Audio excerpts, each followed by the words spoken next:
Selamat Paskah buat kita semua, di mana kita bersama-sama merayakan kebangkitan Yesus Kristus dari antara orang mati.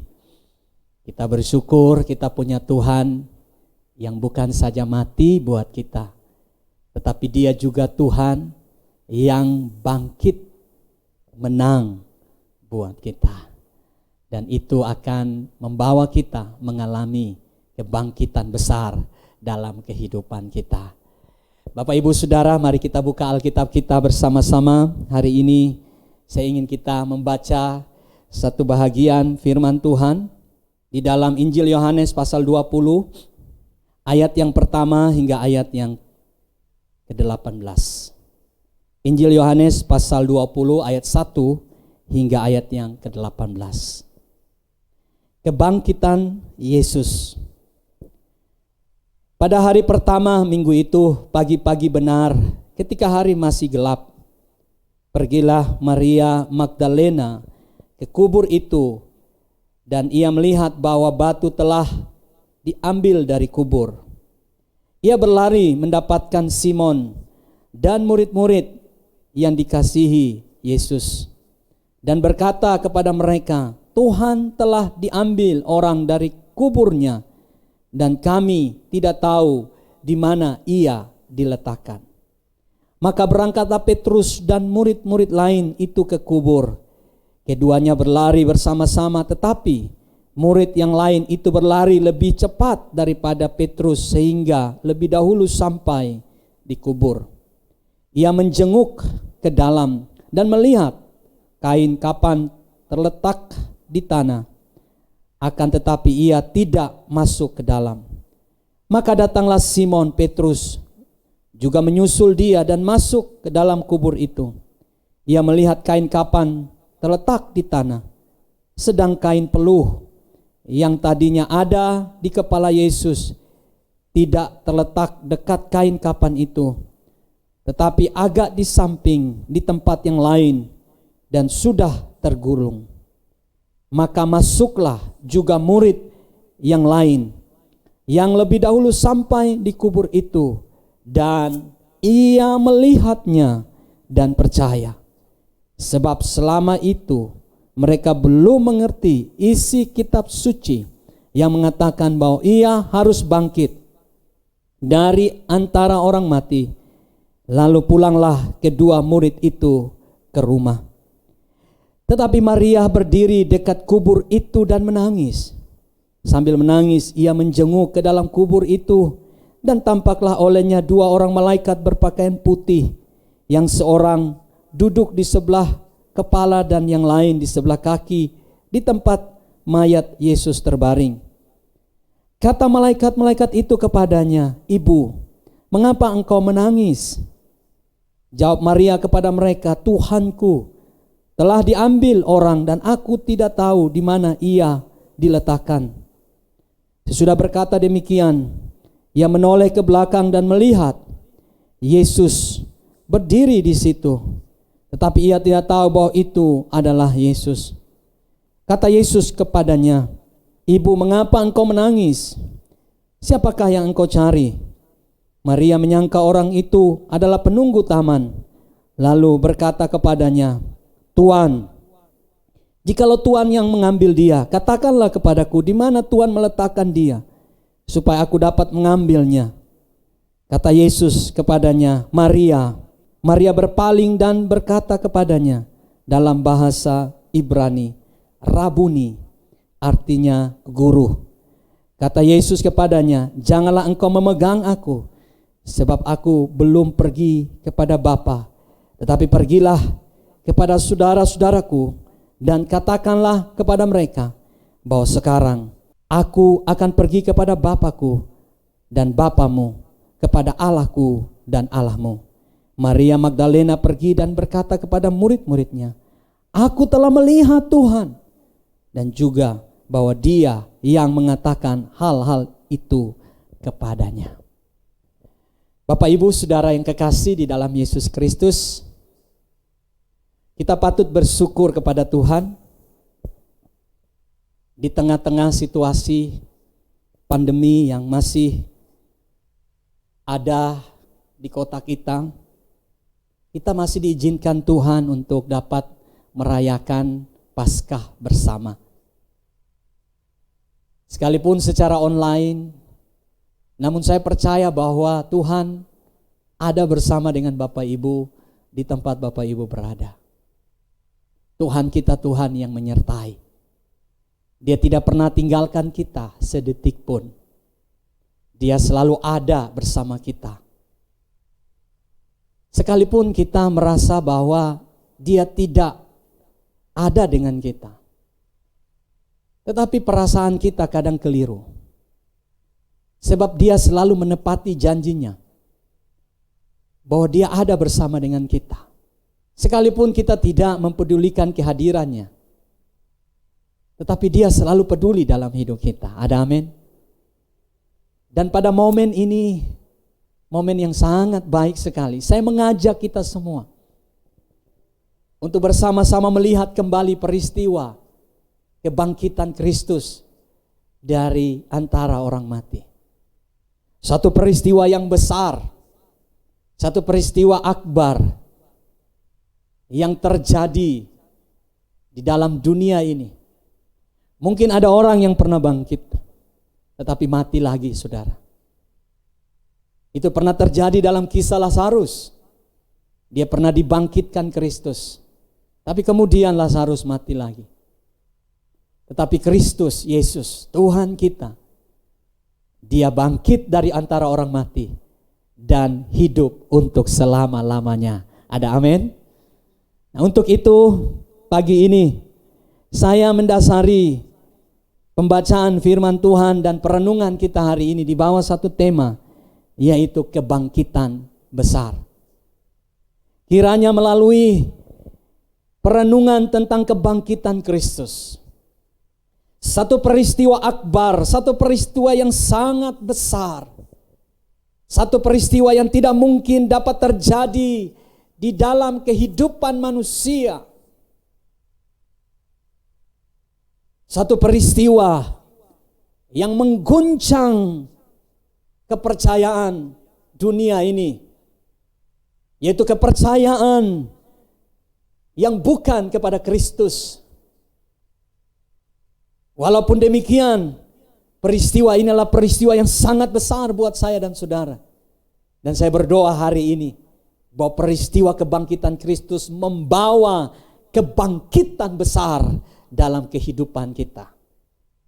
Hari ini mungkin saudara sedang terpuruk, saudara sedang stuck, saudara mungkin sedang mundur, saudara sedang jatuh, saudara sedang tergeletak, saudara ambruk, saudara sedang mengalami kehidupan yang down, saudara masuk dalam titik terendah dalam hidup saudara. Tetapi hari ini saya berdoa dan saya percaya melalui firman Tuhan, saudara akan bangkit. Dan kebangkitan saudara hari ini akan menjadi kebangkitan besar dalam hidup saudara. Akan menjadi sejarah baru di dalam hidup saudara. Dan itu akan menjadi satu cerita yang akan mengguncang kehidupan orang lain yang mendengarkannya. Bahwa saya bersyukur, walaupun tahun lalu saya ambruk, walaupun tahun lalu bahkan sampai hari ini saya mengalami situasi yang sulit, tetapi dengan kebangkitan Kristus, saya ingin menceritakan satu kebangkitan besar dalam kehidupan saya. Dan saya berdoa, saudara, perenungan firman Tuhan memberkati hidup saudara. Ada amin. Nah, saudaraku yang kekasih, Yesus tersalib pada hari Jumat. Kita sudah peringati Jumat Agung.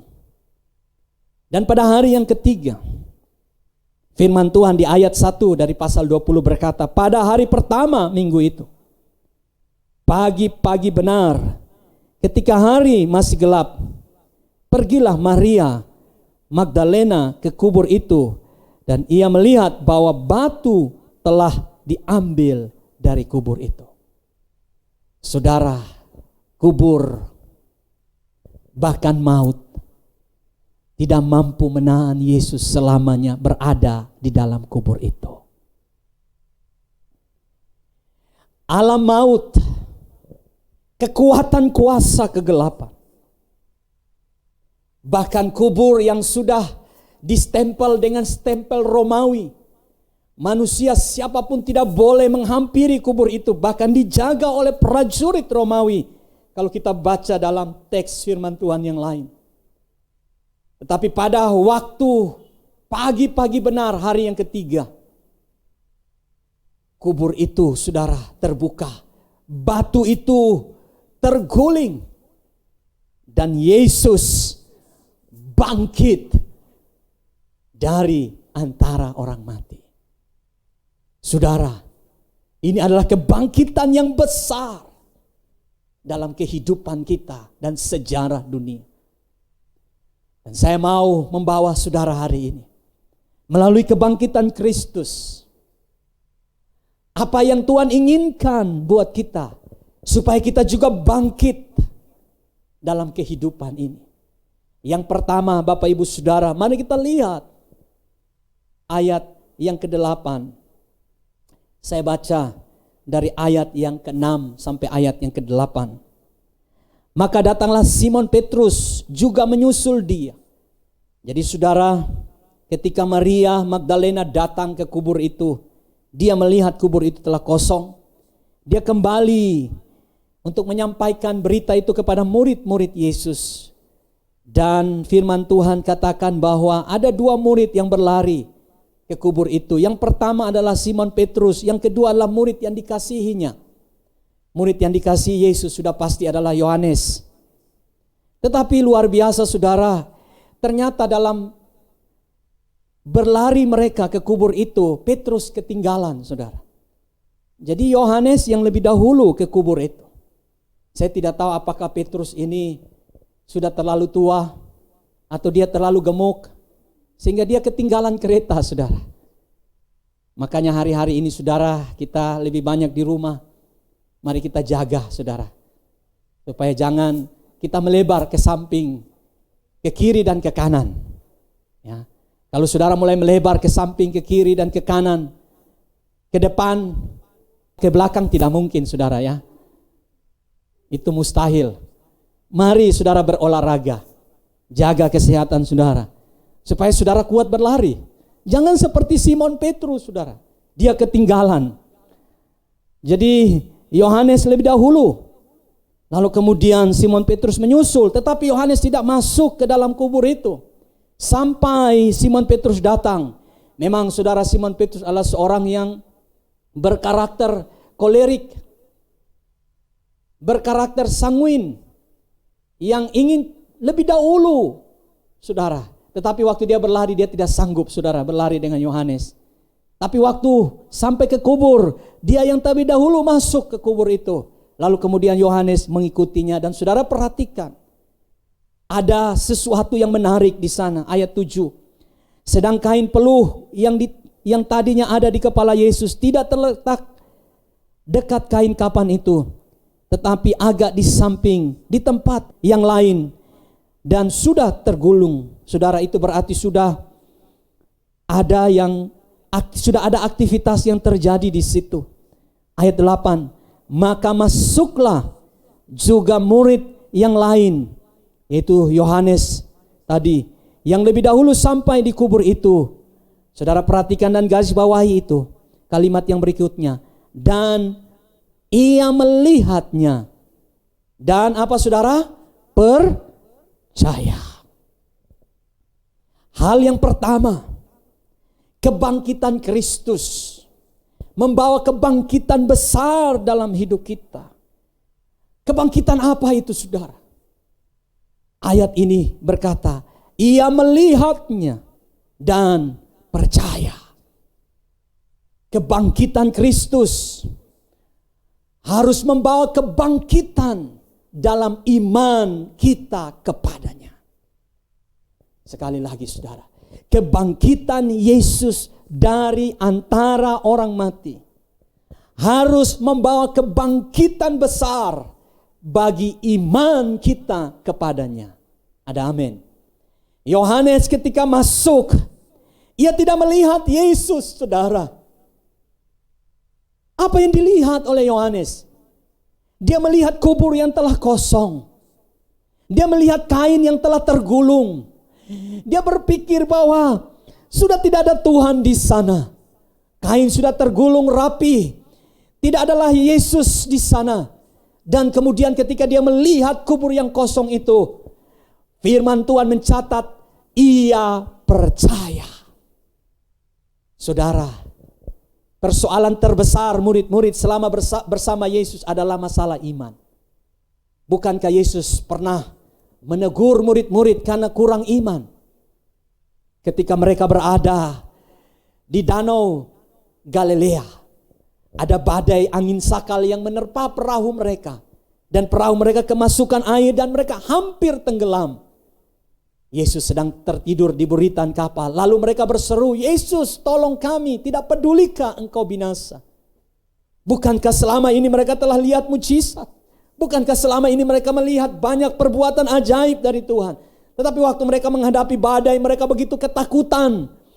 Sehingga mereka harus berseru kepada Yesus dan meminta Yesus untuk menolong mereka. Lalu Yesus bangun dan menghardik angin dan badai itu pun reda. Lalu Yesus berkata kepada mereka, di manakah imanmu? Hai orang yang kurang percaya. Pada kasus yang lain, ketika murid-murid tidak sanggup mendoakan seorang anak yang sakit, lalu Yesus berkata, engkau kurang iman. Harus engkau ditambahkan iman. Itu berarti saudara, iman begitu penting bagi Yesus.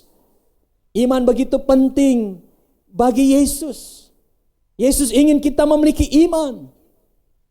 Mengapa saudara? Karena iman itu akan membuat kita tetap teguh, tetap kokoh di tengah-tengah perubahan yang sedang terjadi. Mari buka satu ayat firman Tuhan Bapak Ibu Saudara. Di dalam 1 Korintus pasal 15. Ayat yang ke-15 hingga ayat yang ke-20. 1 Korintus 15 ayat 15 hingga ayat yang ke-20. Lebih daripada itu kami ternyata berdusta terhadap Allah. Karena tentang Dia kami katakan bahwa Ia telah membangkitkan Kristus, padahal Ia tidak membangkitkannya. Kalau andai kata benar bahwa orang mati tidak dibangkitkan, sebab jika benar orang mati tidak dibangkitkan, maka Kristus juga tidak dibangkitkan. Dan jika Kristus tidak dibangkitkan, maka sia-sia kepercayaan kamu dan kamu masih hidup dalam dosa. Demikianlah binasa juga orang-orang yang mati dalam Kristus. Jikalau hanya dalam hidup ini saja menaruh pengharapan pada Kristus, maka kita adalah orang-orang yang paling malang dari segala manusia. Ayat 20. Tetapi yang benar ialah bahwa Kristus telah dibangkitkan dari antara orang mati sebagai yang sulung dari orang-orang yang telah meninggal. Saudara, Paulus memberikan satu kebenaran buat kita, bahwa kalau Kristus tidak dibangkitkan, maka sia-sialah iman kita. Sia-sialah kepercayaan kita. Kita masih hidup dalam dosa. Kita orang yang paling malang, yang menaruh iman hanya kepada Kristus. Sebab kalau Dia tidak bangkit, untuk apa saudara kita menderita untuk mengikut Dia? Kita percaya kepada Dia. Kita hidup dan melayani Dia. Tetapi Paulus pada ayat 20 berkata, yang benar ialah Kristus telah dibangkitkan dari antara orang mati. Jadi hari ini saudara tidak salah untuk menaruh iman saudara pada Kristus, untuk percaya kepada Yesus dengan segenap hati saudara. Mengapa saudara? Karena dengan menaruh iman kepada Kristus, saudara sedang membuat sebuah keputusan yang penting dan sangat-sangat berarti dalam hidup saudara. Karena keputusan untuk percaya kepada Kristus tidak pernah mengecewakan hidup saudara. Saudara, kita belajar banyak dari pandemi. Banyak iman yang patah hari ini saudara. Banyak iman yang mulai padam. Banyak iman yang mulai goyah. Banyak orang yang mulai berkata, aku tidak mau lagi percaya kepada Kristus. Kalau ada orang lain ditolong, mengapa aku tidak? Kalau ada orang lain mengalami mujizat, mengapa saya tidak? Dan banyak orang mulai berpaling pada kekuatannya dan berusaha untuk keluar dari masalahnya dengan kekuatannya sendiri. Tapi ketika dia menemukan masalah baru, dia akan semakin tersesat. Dia akan semakin menyadari bahwa dirinya tidak berdaya. Hari ini saya mau sampaikan kepada saudara. Iman sebesar biji sesawi mampu memindahkan gunung. Tuhan mau menyegarkan iman saudara. Jangan pernah letakkan iman saudara pada hartamu. Jangan pernah letakkan imanmu pada kedudukanmu. Jangan pernah meletakkan imanmu pada sesuatu yang dapat binasa. Pada sesuatu yang dapat berakhir. Banyak orang menaruh iman pada semuanya itu. Pada akhirnya mereka gagal, saudara. Pandemi COVID mengajarkan kita bahwa kematian di depan mata. Orang yang punya segala-galanya tidak mampu menyelamatkan nyawanya. Orang yang punya kedudukan tidak mampu menyelamatkan sehasta saja pada jalan hidupnya. Seperti uap, seperti rumput, seperti bunga yang sebentar kelihatan namun lenyap. Oleh sebab itu kita belajar hari ini bahwa iman kepada Kristus tidak pernah salah. Mari bangkit kembali. Jika hari ini engkau sedang tertunduk, jika imanmu sedang lemah, jika imanmu sedang hancur, jika imanmu sedang mengalami keadaan yang padam, kebangkitan Kristus menyegarkan imanmu kembali. Aku punya Tuhan yang bangkit. Ada amin. Aku punya Tuhan yang hidup. Aku mau percaya kepada Tuhan yang demikian. Bahwa aku pasti mengalami jalan-jalan kemenangan. Aku pasti mengalami jalan-jalan perubahan. Ada sesuatu yang besar yang Tuhan mau sediakan dalam hidupku. Saudara, percaya akan hal itu dengan iman kepada Tuhan. Dan jangan goyah. Dan saudara, firman Tuhan mencatat bahwa Yesus sangat-sangat concern dengan orang-orang yang memiliki iman seperti itu. Surga meresponi orang-orang yang beriman. Ada amin. Mari saudara, kobarkan imanmu. Iman seperti bensin. Semahal apapun mobil saudara, secanggih apapun mobil saudara, dengan sistem komputer yang mungkin hari-hari ini luar biasa, tapi kalau dia tidak ada bahan bakarnya, maka mobil itu akan tidak pernah bisa bergerak, tidak akan pernah bisa berjalan. Mengapa? Karena bahan bakar itulah yang membuat mobil itu hidup, nyala, dan bisa berjalan. Saudara, iman itu adalah bahan bakar kehidupan kita. Kalau iman saudara sudah padam, saudara tidak mampu lagi mengalahkan perkara-perkara dalam hidup saudara. Masalah yang kecil akan menjadi masalah yang besar. Tapi kalau saudara punya iman, saudara akan berkata, hai masalahku, aku punya Tuhan yang besar. Hai masalahku, aku punya Yesus yang bangkit. Hai sakitku, aku punya Yesus sumber kesembuhan.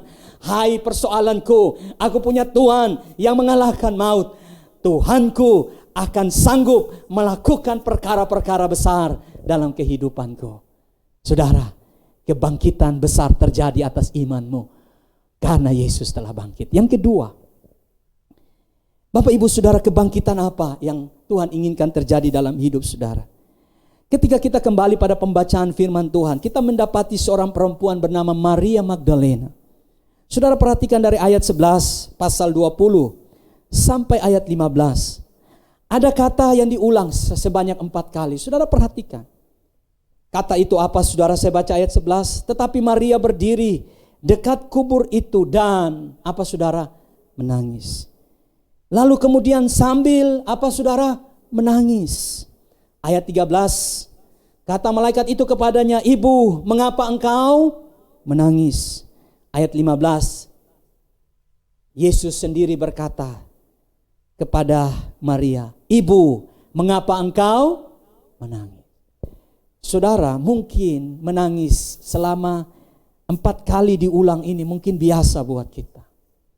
Tetapi ketika saya meneliti bagian ini, saya kaget. Mengapa 4 kali diulang?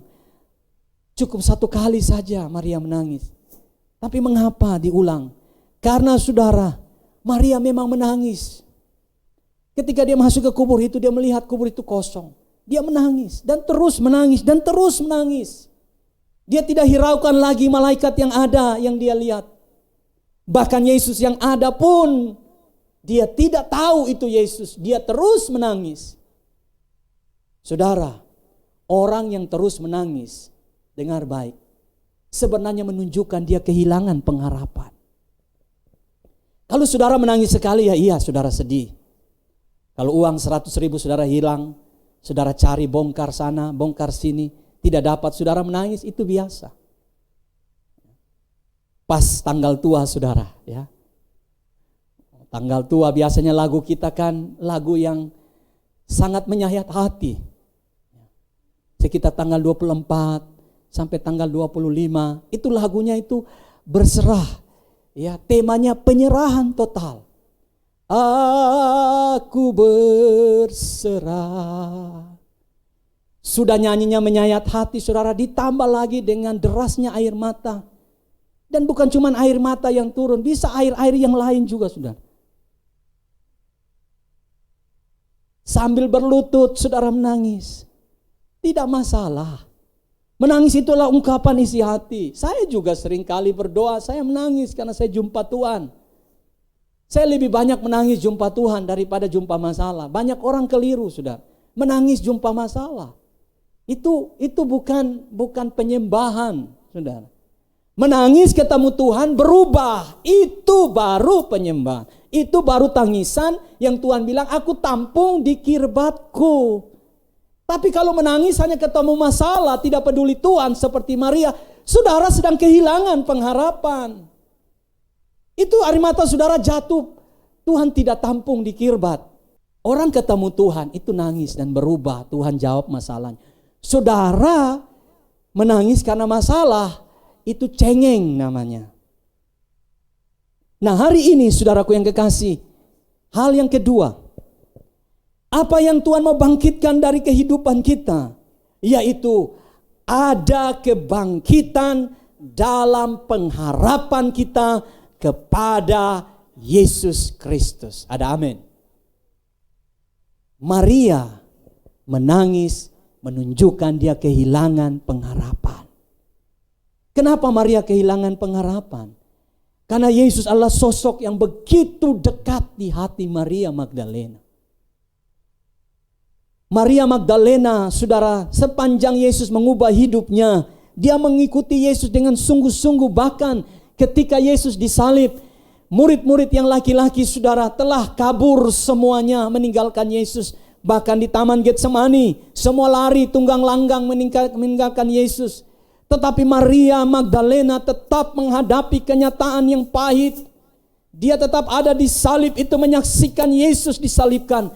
Bahkan dia yang pertama datang ke kubur itu, saudara, dia benar-benar mengharapkan Yesus dalam hidupnya. Tetapi apa yang didapati, kubur itu telah kosong. Dan dia berpikir Yesus telah diambil oleh orang lain. Dia kehilangan pengharapan. Tangisannya menunjukkan bahwa dia kehilangan satu pegangan. Dia kehilangan satu tumpuan harapan dalam hidupnya. Sehingga dia tidak peduli lagi malaikat-malaikat yang ada. Bahkan Yesus sendiri, dia tidak mengetahui bahwa itu adalah Yesus. Hari ini saudara, mungkin saudara sedang kehilangan pengharapan. Ketika saudara diperhadapkan dengan badai. Saudara, memang badai ini begitu kuat. Saudara kehilangan tumpuan harapan. Mungkin selama ini saudara sedang menaruh harapan saudara pada pekerjaan saudara. Saudara menaruh harapan saudara pada bisnis saudara. Saudara menaruh harapan pada uang saudara. Pada kekuatan saudara. Pada relasi saudara. Dan pada akhirnya ketika pandemi ini datang, semua tumpuan saudara, harapan saudara berakhir. Tidak ada lagi orang perhatikan saudara. Saudara di PHK. Saudara kehilangan income. Saudara tidak ada pemasukan. Saudara sedang mengalami sakit. Saudara kehilangan harapan. Mungkin saudara sedang menangis. Dan Tuhan bertanya kepada saudara, mengapa engkau menangis? Mari jujur di hadapan Tuhan. Mungkin engkau sedang kehilangan pengharapan. Engkau sedang salah menaruh harapanmu. Engkau sedang salah menaruh akan pengharapanmu. Saudara, mari kita ubah. Buka Ibrani, saudara. Ibrani pasal 6 ayat 19. Ibrani pasal 6 ayat 19 berkata, sampai ayat 20. Pengharapan itu adalah sauh yang kuat dan aman bagi jiwa kita, yang telah dilabuhkan sampai ke belakang tabir, di mana Yesus telah masuk sebagai perintis bagi kita, ketika ia menurut peraturan Melkisedek menjadi imam besar sampai selama-lamanya. Saudara, sebuah perahu harus memiliki yang namanya jangkar. Dan bahasa Alkitab sauh. Sauh itu adalah jangkar. Mengapa setiap perahu baik yang kecil maupun besar harus punya jangkar? Supaya perahu itu tidak gampang, saudara, ketika dia sudah berlabuh, tidak gampang dibawa oleh ombak dan angin, diseret masuk ke tengah laut. Jangkar itulah ketika dibuang, jangkar itulah yang tertanam di pasir, dan itu membuat perahu itu tidak dapat diombang-ambingkan atau dibawa oleh arus, gelombang dan angin di pantai atau di pelabuhan itu. Pengharapan itu seperti jangkar yang kuat. Ketika kita punya pengharapan yang kuat, kita tidak gampang diombang-ambingkan, saudara. Hari-hari ini banyak anak Tuhan yang tidak mau melayani Tuhan. Hari-hari ini banyak anak-anak Tuhan yang sudah tidak lagi mau setia dengan Tuhan. Oleh karena apa, saudara? Oleh karena badai. Ya, diseret, diombang-ambingkan. Tidak berdiri teguh, tidak kokoh. Kehilangan pegangan. Kehilangan akan tujuan. Kenapa, saudara? Salah menaruh pengharapan. Firman Tuhan katakan pengharapan itu seperti sauh yang kuat dan aman bagi jiwa. Artinya, waktu engkau meletakkan pengharapanmu kepada Kristus, waktu Kristus telah bangkit, maka hari ini jika pengharapanmu mulai kendor, mulai goyah, dan engkau mulai kehilangan pengharapan, mari letakkanlah pengharapanmu kepada Kristus Yesus. Seperti sauh engkau menaruh itu pada Kristus Yesus, maka engkau tidak akan terombang-ambingkan oleh gelombang badai apapun yang sedang mendera kehidupanmu. Orang boleh berubah, situasi boleh berubah, tantangan boleh datang silih berganti. Pengharapanmu pasti di dalam Tuhan. Amin. Pengharapan di dalam Tuhan itu pasti, saudara. Dan pengharapan di dalam Tuhan, kata firman Tuhan dalam Roma pasal 5, tidak mengecewakan. Janji manusia mengecewakan. Janji pemimpin bisa mengecewakan. Janji saudara bisa mengecewakan. Jika hari ini saudara berharap pada manusia, kadang itu semua mengecewakan. Tetapi jika saudara melihat ke kubur itu, seperti Maria memandang kubur yang kosong, yang seharusnya dia sadar bahwa Tuhannya telah hidup. Tetapi pengharapannya keliru. Dia menjadi putus asa, dia menjadi takut. Saudara, ketakutan dan keputusasaan itu juga pengharapan, tetapi hasilnya negatif. Khawatir itu juga pengharapan, tetapi itu mendatangkan hal yang negatif dalam hidup kita. Seharusnya Maria berharap kepada Kristus yang bangkit.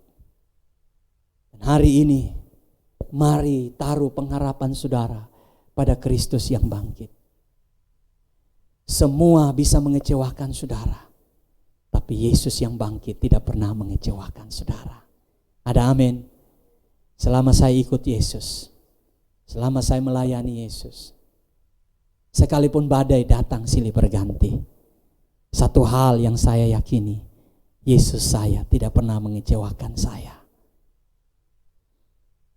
Mungkin hatimu sedang kecewa. Mungkin engkau sedang diperlakukan saudaramu dengan tidak adil. Mungkin engkau sedang diperlakukan dunia dengan kasar. Saya mau katakan, taruh pengharapanmu pada Kristus. Aman bagi jiwamu. Jika engkau menaruh pengharapan kepada manusia, jiwamu akan tergoncang. Engkau tidak akan tenang. Engkau terombang-ambing terus. Mari taruh pengharapan pada Kristus Yesus yang telah masuk sampai ke belakang tabir itu. Dia menjadi imam, dia menjadi wakil kita di hadapan Bapa. Engkau taruh iman dan pengharapanmu kepada Kristus. Dan engkau akan melihat tahun ini ada kebangkitan di dalam setiap aspek kehidupanmu. Bapak Ibu Saudara yang kekasih, pengharapan kita kepada Kristus tidak mengecewakan. Yang terakhir, ketika Maria sudah sadar itu Yesus, ayat 17. Kata Yesus kepadanya, janganlah engkau memegang aku, sebab aku belum pergi kepada Bapa. Tetapi pergilah kepada saudara-saudaraku dan katakanlah kepada mereka, bahwa sekarang aku akan pergi kepada Bapakku dan Bapamu, kepada Allahku dan Allahku. Wow, waktu Yesus bangkit, Yesus belum naik ke sorga. Dia sudah mengunjungi murid-muridnya. Dan dia bilang kepada Maria, Maria, pergilah dan katakanlah. Saudara garis bawah itu, pergilah dan katakanlah.